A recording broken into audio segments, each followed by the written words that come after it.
Bonjour à tous. Alors s'il y a quelques nouveaux, je me présente très rapidement. Je m'appelle Pierre-Étienne et nous sommes dans l'église avec Priscilla, ma femme, depuis presque 10 ans. Et nous sommes arrivés, on était jeunes mariés et puis nous avons maintenant 3 enfants grâce au Seigneur et nous sommes vraiment heureux de ces bénédictions. Nous allons poursuivre l'étude que nous avons commencée la semaine dernière, c'est-à-dire l'étude suivie sur le livre d'Exode. Pour ceux qui étaient là, vous avez peut-être votre petit signet. La dernière fois, Aurélien nous a fait une introduction et il nous a parlé d'un Dieu fidèle qui entend. Euh, Peut-être simplement pour ceux qui ne sont pas habitués, qui ne connaissent pas forcément l'histoire, je vais juste contextualiser. Le livre de l'Exode donc parle d'un peuple, le peuple d'Israël. Ce peuple, c'est le peuple choisi de Dieu. Et dans l'Exode, il se retrouve en fait esclave d'une autre nation, les Égyptiens, qui étaient très puissants, et ils asservissent durement le peuple de Dieu. L'Exode nous parle d'une délivrance, et c'est vraiment ça qu'il faut retenir tout au long de notre étude, c'est-à-dire qu'on va voir Dieu qui va prendre soin du peuple d'Israël et qui va le délivrer pour le faire entrer dans une nouvelle ère, dans une nouvelle façon de vivre, dans un nouveau pays et une nouvelle marche avec lui. Donc c'est vraiment ça la trame de fond de l'Exode et qu'il faut garder en tête. Nous avons vu la dernière fois avec Aurélien que Dieu s'est souvenu. Il a entendu les gémissements, les soupirs, hein, on se souvient, du peuple, et il prépare une réponse. On a vu la naissance d'un enfant, Moïse, une naissance totalement miraculeuse, et, et on voit comme ça que Dieu commence à préparer la sortie de son peuple. Il a un plan. Et c'est ça qui est formidable de voir, c'est que Dieu maîtrise les choses. Aujourd'hui, nous allons voir comment Dieu se révèle, comment Dieu appelle un serviteur et comment il l'accompagne. Voilà. Alors peut-être sans transition, disons pour amorcer la pompe, si vous étiez Didier Deschamps. Tout le monde connaît Didier Deschamps, le sélectionneur de l'équipe de France de football. Quel serait le champion que vous sélectionnerez pour tenter de gagner une compétition telle que la Coupe du Monde? Mbappé? Mbappé, ouais. Antoine Griezmann? Olivier Giroud? En fait, on a plein de noms qui nous viennent à l'esprit qu'on pourrait dire, enfin, excusez-moi l'expression, de sacrés personnages, de sacrés champions, des vedettes en somme, des sportifs de très très haut niveau, non seulement physique, mais aussi avec un mental de compétiteurs hors pair. Et c'est comme ça qu'ils arrivent d'ailleurs à ce niveau. Il faut vraiment avoir la gagne, hein, comme on dit. Eh bien, dans notre passage, on va voir comment Dieu, le divin sélectionneur, choisit son champion. Alors, lisons. Donc, les bons élèves auront déjà lu l'intégralité du chapitre 3 et 4. Et c'est très bien, ils auront un petit peu d'avance parce que moi, je vais seulement sélectionner quelques portions pour pas alourdir. Et ceux qui n'ont pas lu, mais vous pourrez le relire chez vous complètement. Donc, je vais choisir de lire les versets 3 à 10 dans un premier temps du chapitre 3. Donc, Exode chapitre 3, les versets 3 à 10. Simplement en introduction, on voit Moïse qui promène le troupeau, donc qui est devenu berger suite à la fuite de l'Égypte. Il est devenu berger et il est interpellé par un buisson qui brûle. Et donc c'est étonnant, et voilà, on y est. Moïse dit, je veux faire un détour pour voir quelle est cette grande vision et pourquoi le buisson ne brûle pas. Oui, j'ai dit un buisson qui brûle. C'est un buisson en feu, mais qui ne brûle pas. Donc, pourquoi ce buisson ne brûle pas? L'Éternel vit qu'il faisait un détour pour regarder. Dieu l'appela du milieu du buisson en disant « Moïse, Moïse !» Il répondit « Me voici !» Dieu dit « Ne t'approche pas d'ici. Retire tes sandales, car l'endroit où tu te tiens est une terre sainte. » Il ajouta « Je suis le Dieu de ton père, le Dieu d'Abraham, le Dieu d'Isaac et le Dieu de Jacob. » Moïse se cacha le visage, car il avait peur de regarder Dieu. L'Éternel dit, j'ai vu la souffrance de mon peuple qui est en Égypte, et j'ai entendu les cris qu'il pousse devant ses oppresseurs. Oui, je connais ses douleurs. Je suis descendu pour le délivrer de la domination des Égyptiens, et pour le faire monter de ce pays jusque dans un bon et vaste pays. Un pays où coule le lait et le miel. C'est l'endroit qu'habitent les Cananéens, les Hittites, les Amoréens, les Phéréziens, les Héviens et les Jébusiens. Maintenant, les cris des Israélites sont venus jusqu'à moi. J'ai aussi vu l'oppression que leur font subir les Égyptiens. Maintenant, vas-y, je t'enverrai vers le Pharaon, et tu feras sortir d'Égypte mon peuple, les Israélites. Voilà pour notre première section. Je vous propose d'avoir 2 parties et même 3 dans ce message. La première partie va nous montrer les caractères de Dieu, ce sélectionneur dont on a parlé. Quels sont ses caractères? Parce qu'on va apprendre beaucoup de choses vraiment intéressantes sur lui. Ensuite, on verra dans une deuxième partie les caractères de Moïse, du serviteur, de l'appelé. Et ensuite, on fera une application pour essayer de faire coller tout ça à notre situation actuelle et de voir comment on peut appliquer ces passages. Alors dans ce paragraphe, on apprend plusieurs choses sur la personne de Dieu. Et la première chose qui est étonnante, c'est ce feu qui ne consume pas. Alors à quoi ça vous fait penser? Qu'est-ce que ça fait réagir, je dirais, chez vous? Un feu qui ne consume pas. Au Saint-Esprit, c'est vrai qu'il y a quelquefois, en tout cas, marqué, le feu fait parfois référence au Saint-Esprit. À l'éternité, oui.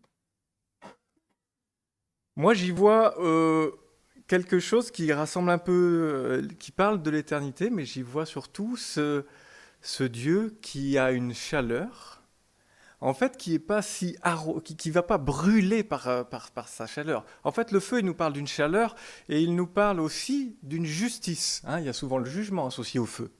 On a ce Dieu juste, mais qui ne consume pas. Et je trouve que c'est formidable d'avoir cette image, c'est-à-dire que on peut s'approcher d'un Dieu doux. En fait, il se révèle d'une façon certes étonnante, impressionnante, mais douce. Et là, ça nous appelle, ça nous parle, parce que c'est aussi la façon dont Dieu nous appelle.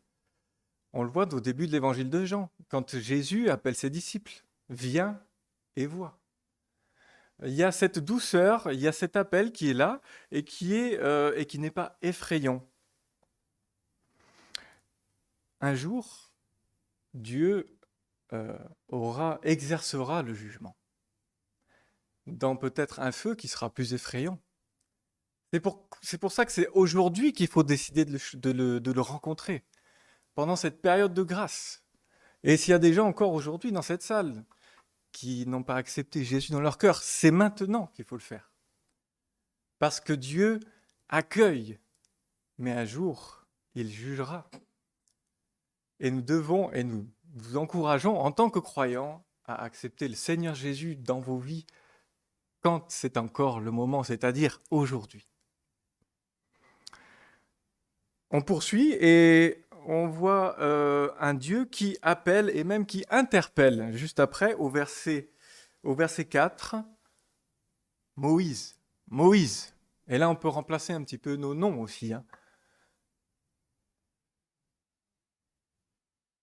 On peut se demander pourquoi Dieu interpelle Moïse. Enfin, nous, on connaît l'ensemble de l'histoire. On sait que Moïse va être l'homme le plus doux, l'homme avec qui Dieu va parler face à face plus tard. Mais aujourd'hui, qu'est-ce qui fait que là, on repart sur notre idée de sélectionneur, qu'est-ce qui fait que Dieu là appelle Moïse? En fait, c'est étonnant, Parce que Moïse, là, c'est qui? Un fugitif. Pourquoi il a fui? C'est un meurtrier. Il se cache. En fait, ça fait maintenant un certain temps qu'il est caché. Il a même trouvé une femme. Et il ne peut plus revenir en Égypte. Il a peur. C'est étonnant, hein. Moi, je sais pas. Je choisis mon champion pour. Bon, allez, là, c'est pas pour une partie de foot, hein. On est d'accord que là, c'est pour aller à la guerre. C'est pour défier le pharaon.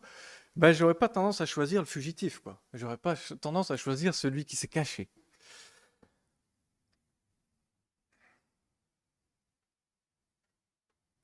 En fait, on peut dire, c'est un peu. Enfin, là, on pourrait dire, avec nos mots actuels, que là, on a un loser, en fait. Ce qu'on appelle un loser. Hein, mais Dieu, pourquoi il l'appelle? Parce qu'il voit dans les cœurs. Et c'est ça qui est vraiment formidable. Et quelque chose qu'on ne peut pas toujours comprendre. Mais Dieu voit au cœur. Et on va voir comment il va transformer petit à petit son serviteur pour le service. Alors on poursuit, verset 5. Ôte tes sandales, car ce lieu est saint. Oui, chers frères et sœurs, Dieu est saint. Et c'est un caractère fondamental de notre Dieu. Il y a une sainteté qui nous sépare de lui. Hein, le mot saint veut dire séparer. Cette séparation entre lui et l'homme. Il demande à Moïse d'enlever ses souliers. Dieu n'est pas un pote. Dieu n'est pas notre pote. Il y a on ne peut pas s'approcher de Dieu en menant une double vie. Chers amis, c'est impossible. Et Jésus-Christ est venu pour donner un accès à Dieu. C'est pour ça que pour les non-croyants, l'accès, on sait qu'il est possible à Dieu, à ce Dieu saint. Jésus a déchiré le voile lors de sa mort sur la croix. L'accès est ouvert à Dieu. Mais même pour des croyants, il faut progresser dans la sainteté. Hein, les souliers que retire Moïse nous parlent de la marche quotidienne, de la marche chrétienne. Et il est important de progresser aussi dans la sainteté par l'approfondissement de la parole, par la communion avec Jésus, avec Dieu, par la prière. Et voilà, sans non plus vouloir tirer des enseignements de tous les moindres détails, mais il y a vraiment, on peut retenir en tout cas cette sainteté de Dieu et ce besoin de progresser aussi pour nous dans notre marche quotidienne dans la sainteté. Et ce qui est étonnant, c'est que plus tard, Moïse sera l'homme avec qui Dieu parle face à face. Hein, on voit ici que cette sainteté lui fait peur. Au verset 6, Moïse se cacha le visage, car il avait peur de regarder Dieu. Mais plus tard, Moïse, en parlant face à face sur la montagne, on le verra un petit peu plus tard, avec Dieu, il sera tellement rayonnant de lumière que c'est lui qu'on devra cacher sa face. Le peuple on sera obligé de mettre un voile sur son visage, tant il rayonnera de la gloire de Dieu. C'est extraordinaire cette transformation qui va se produire avec Moïse. Alors, versets 6 et 7, on poursuit et on rencontre un Dieu fidèle.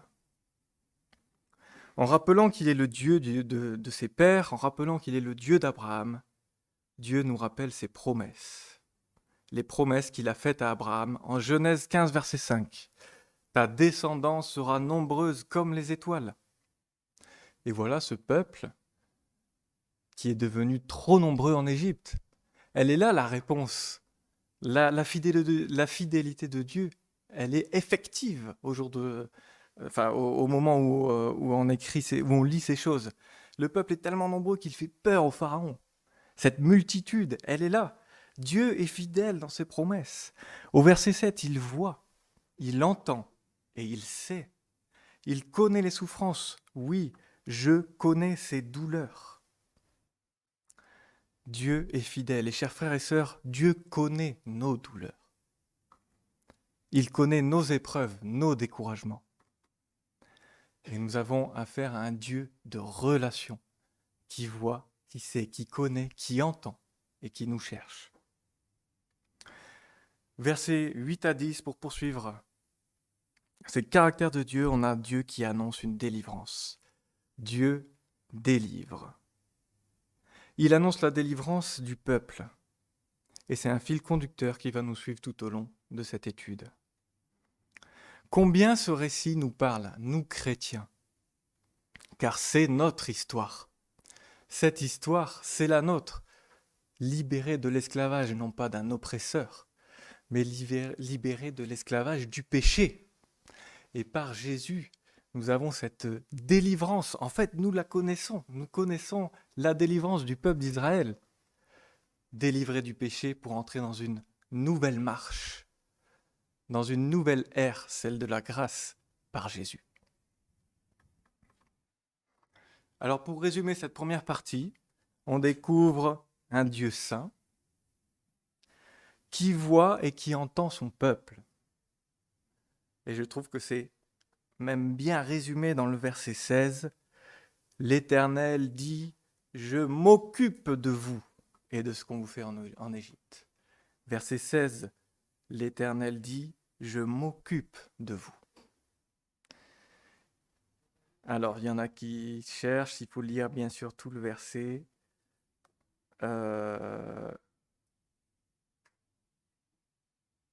Il a dit, milieu du verset 16, « Je m'occupe de vous et de ce qu'on vous fait en Égypte. » C'est quand même fort, hein, ça nous parle. Hein. C'est vraiment ce Dieu de relation et qui s'occupe. Alors, dans la deuxième partie, on va voir donc le choix du champion, Moïse. On a vu les caractères du sélectionneur, et on va voir le sélectionné. Pour ceux qui ont lu, hein, je ne vais pas tout lire, mais pour ceux qui ont lu le chapitre, et ceux qui connaissent un petit peu l'histoire, on voit qu'on a un homme pas très sûr de lui. Hein, j'ai fait tout à l'heure la description de ce Moïse qui fuit, et il a conscience de sa faiblesse. Alors on va le voir entrer dans une discussion avec Dieu, et même, on pourrait même dire dans un bras de fer avec Dieu. Et on trouve 5 objections où Moïse dit non. Et Dieu le rassure. Non, Dieu le rassure. Je n'ai pas si, Dieu le rassure. Et on va juste en fait lire un petit peu ces quelques objections et on va voir comment Dieu va l'utiliser, comment Dieu va le convaincre et comment Dieu va gagner ce bras de fer, on pourrait dire.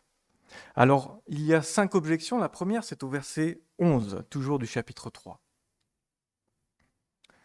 Qui suis-je ? Qui suis-je, moi, pour aller trouver le Pharaon ? Voilà une piètre opinion de lui-même. Mais en même temps, peut-être aussi piètre opinion, en même temps, il a peut-être aussi conscience qu'il va aller défier le plus terrible peut-être des rois de cette époque. Donc on peut comprendre hein, cette peur. Mais il faut voir comment Dieu va lui répondre. Au verset 12, quelle est la réponse de Dieu ? Tiens, lisez-la, trouvez-la. Trouvez-la et elle fera un écho à la présidence. Je serai avec toi, verset 12. On pourrait penser là que Dieu lui dit oh, écoute, si je t'ai choisi, je vois bien, t'es pas si nul que ça, t'es gaillard, faut pas non plus se dévaloriser, comme on l'entend souvent actuellement, mais non, la ferme assurance du croyant, c'est la certitude que Dieu est avec nous. On a exactement ces mêmes promesses dans le Nouveau Testament. Et ce qui nous fortifie, moi ça m'a fait penser à ce verset de Philippiens 4. Je puis tout par celui qui me fortifie. Alors deuxième objection, verset 13. Et s'il me demande quel est son nom, que répondrai-je ? Et la réponse de Dieu, je suis celui qui suis. Ah, c'est étonnant hein, cette réponse, ça fait réfléchir. On dit, bah tiens, qu'est-ce que Dieu veut dire ? On aurait plutôt tendance à dire, je sais pas, je suis celui qui, soit qui était, soit celui qui est, soit celui qui sera. En fait, dans le je suis, il y a cet état de Dieu plus que comment dire, plus que un état qui peut bouger et qui peut changer. Le je suis, il est vraiment, c'est cette stabilité. Et il y a dans cette expression l'état d'être suprême et autosuffisant de Dieu. Et ça doit vraiment, il faut vraiment, là, Dieu encourage, fortifie son serviteur. Et encore une fois, au lieu de lui dérouler tout un discours, il affirme son état autosuffisant, suprême, omniscient, c'est-à-dire qui sait tout. Et Dieu va lui expliquer, suite à ça, il va lui expliquer son plan. Donc il dit, je suis, et il déroule son plan. Voilà ce qui va se passer. Il y aura la sortie, il y aura donc l'endurcissement du pharaon, il y aura les plaies, il y a le fait que Dieu va sortir. Voilà, en fait, Dieu déroule son plan, comme s'il n'y avait aucune surprise. Alors, nous, on connaît encore une fois l'histoire, là, on défocalise, on connaît l'ensemble. Mais ici, c'est formidable, en fait, la façon dont Dieu sécurise son serviteur. Je gère tout, je maîtrise la situation. Je suis. Et on peut même, lorsque Dieu fait mention d'Abraham, quand il dit « Je suis le Dieu d'Abraham », ça fait aussi écho à une prophétie qu'on trouve en Genèse 15, où on voit que Dieu, déjà au moment d'Abraham, connaissait ce qui allait se passer. Et ça, c'est formidable, encore une fois, d'avoir cette défocalisation pour voir que Dieu est aux commandes. Genèse 15, versets 13 et 14. L'Éternel dit à Abraham, « Sache que tes descendants seront étrangers dans un pays qui ne seront pas à eux. On les réduira en esclavage et on les opprimera pendant 400 ans. Cependant, la nation dont ils seront esclaves, c'est moi qui la jugerai, et ils sortiront ensuite avec de grandes richesses. » Dieu savait déjà ce qui allait se passer. Déjà à Abraham, il a conté cette histoire, il l'a prévenu. Et bien ici, Dieu rappelle à son champion que les choses sont sous contrôle. Troisième objection, chapitre 4, verset 1. Ils ne me croiront pas et ils ne m'écouteront pas. Pourquoi, à votre avis? Pourquoi Moïse se dit ça?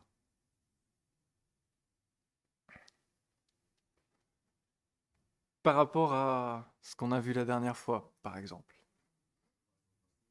Son passé, exactement. En fait, Moïse a déjà essayé de délivrer les Israélites en tuant un Égyptien. Et les Israélites, les deux le lendemain, quand les frères israélites se disputent, il veut intervenir. Pourquoi vous disputez-vous? Et il se fait rembarrer. Donc en fait, il a déjà tenté une approche pour les aider, mais ça marche pas.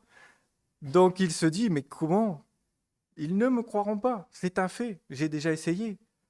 Alors peut-être un problème de légitimité ici.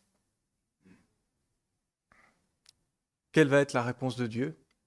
Encore une fois, il va nous montrer que c'est lui qui tient les éléments.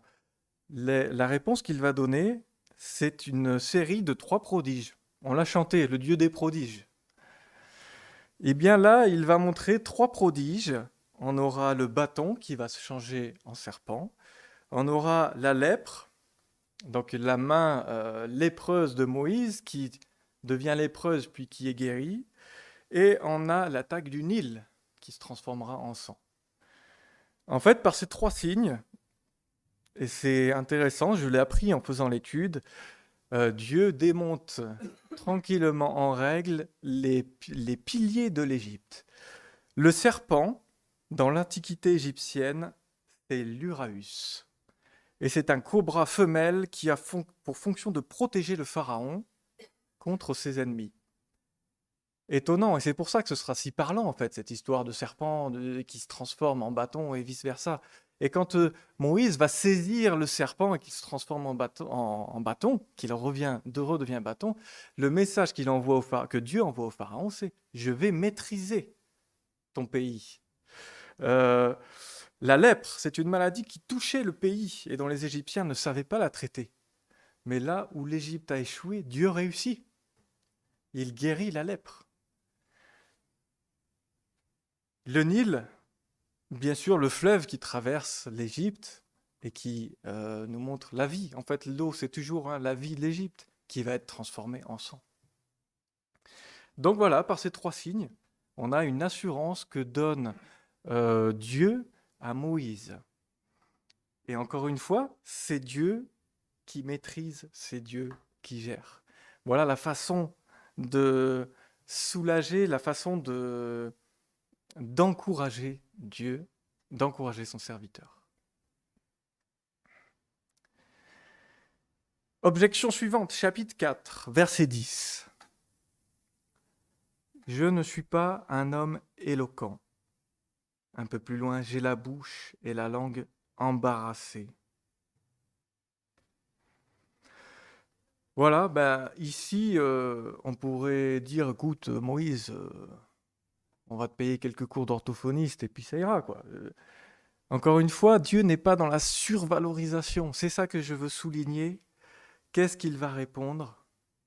Et je vous laisse donner cette réponse qui est toujours dans la même ligne de ce qu'il fait depuis le début.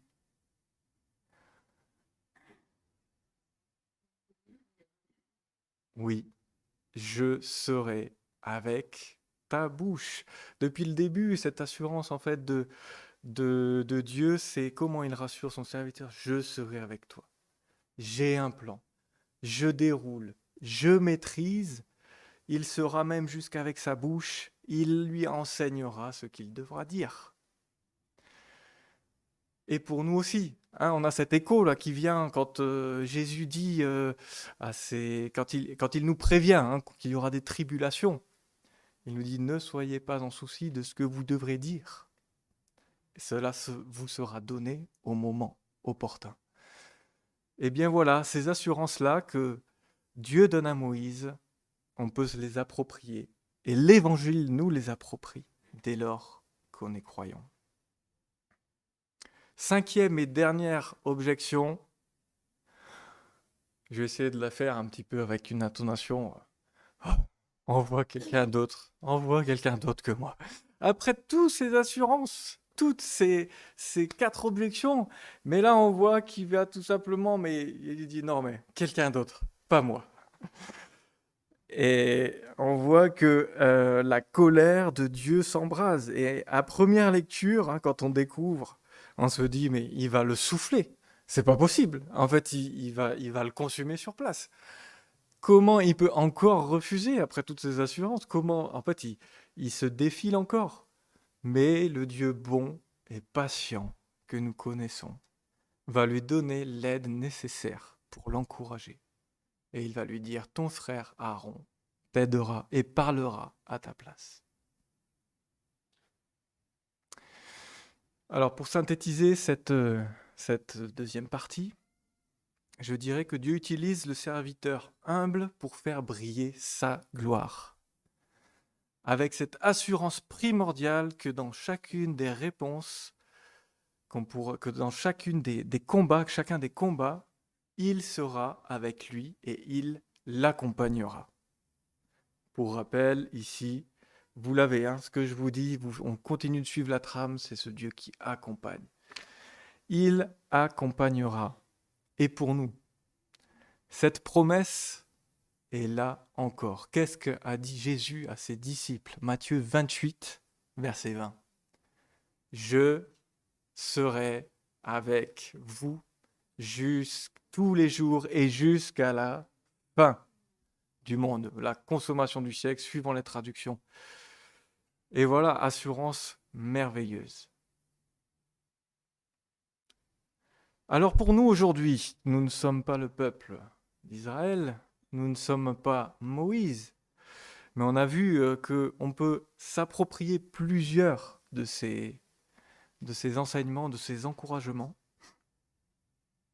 Et de la même façon que Moïse, Dieu nous appelle et il nous missionne. Quelle est notre mission? Matthieu 28, 20, versets 18 à 20 plutôt. Faites, allez, faites, disciples, toutes les nations. Voilà notre mission, les amis. Moïse, il devait délivrer un peuple. Moïse était appelé pour un service bien spécifique. Nous sommes appelés pour évangéliser. Encourageons-nous à ce service. Nous qui avons connu une telle délivrance de l'esclavage du péché par la croix, emmenons avec nous d'autres personnes pour leur faire découvrir, leur faire connaître cette délivrance.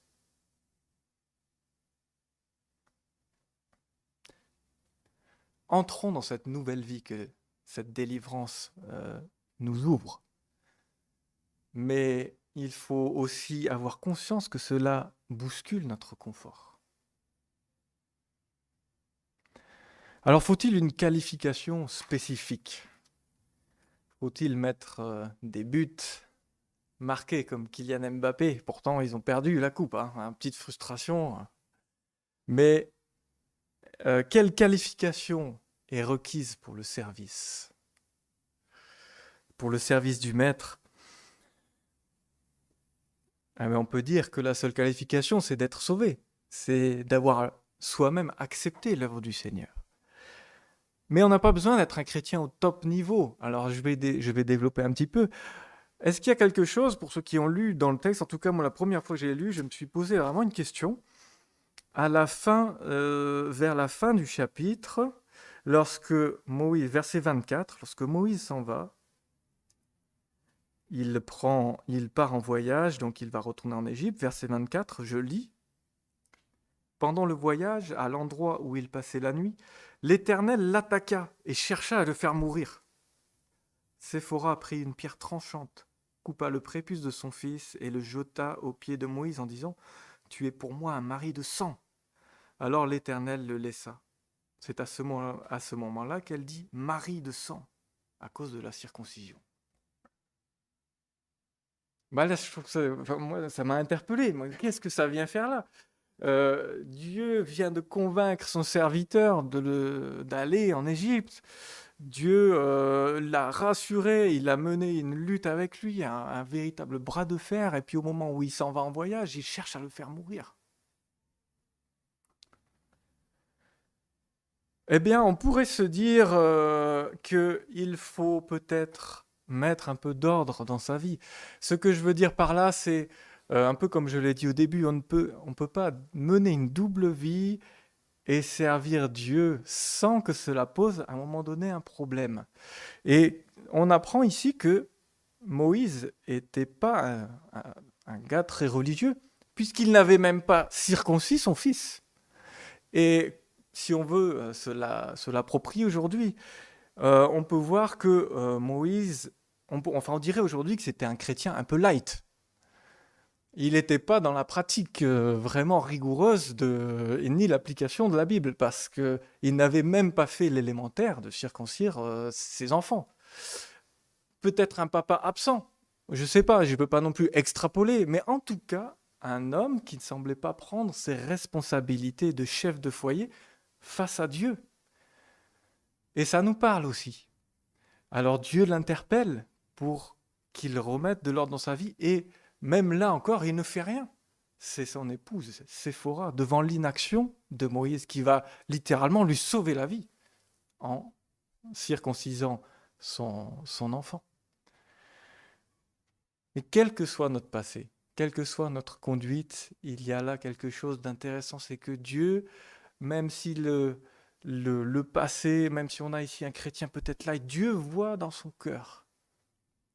Et il va l'utiliser, le prendre, le former, le transformer, l'accompagner pour accomplir cette délivrance extraordinaire. Et c'est tout ce qu'on verra au cours de cette étude. Alors non, pas de qualification spécifique, mais quand Dieu appelle, quel que soit notre passé, le Dieu de grâce transforme et accompagne pour son service. Alors il peut y avoir du danger. Et beaucoup de nos frères et sœurs sont tués pour leur foi. Le service de Dieu bouleverse notre confort. Mais quel encouragement de savoir que Dieu est avec nous. Il a fait son habitation en nous. Tous les vrais croyants ici sont habités par le Saint-Esprit. Dieu en nous. C'est extraordinaire. Là, on voit que Dieu se prépare à habiter avec son peuple. Il va le délivrer, puis habiter. C'est ça le but aussi de l'Exode, c'est qu'on voit ce Dieu qui va chercher la relation avec son peuple. Donc il vient le délivrer d'un esclavage, puis il va habiter par quel moyen au milieu de son peuple? Le tabernacle. C'est l'habitation. Donc Dieu cherche la relation et il cherche à habiter. Mais aujourd'hui, c'est exactement ce que nous avons vécu. Je le répète encore, mais c'est peut-être ça qu'il faudra retenir. Dieu avec nous. Lorsque nous acceptons le Seigneur Jésus comme notre Sauveur et Seigneur personnel, nous recevons le Saint-Esprit. Il vient habiter en nous. C'est ce que nous montre l'Exode. Voilà, je conclus. En fait, c'était la conclusion. Donc, merci pour votre écoute. Et voilà, une bonne continuation. Que cette étude de l'Exode nous encourage. La fois prochaine, nous verrons avec Bernard les fléaux et tout tranquillement le départ de l'Égypte. Et ce sera aussi un moment certainement très édifiant, très encourageant. Et il faut vraiment, quand vous préparez vos textes, je vous dis ça surtout pour vous encourager, pour nous encourager à lire un petit peu en amont, parce que Bernard, encore une fois aussi, ne pourra pas tout lire. Et mais lisez-le pour l'avoir en tête et de façon ensuite à progresser au regard de l'ouverture de l'écriture et de l'explication, parce qu'il y a vraiment des pépites et des enseignements actuels. Merci encore et que Dieu bénisse sa parole. Et je repasse la parole à Grégory.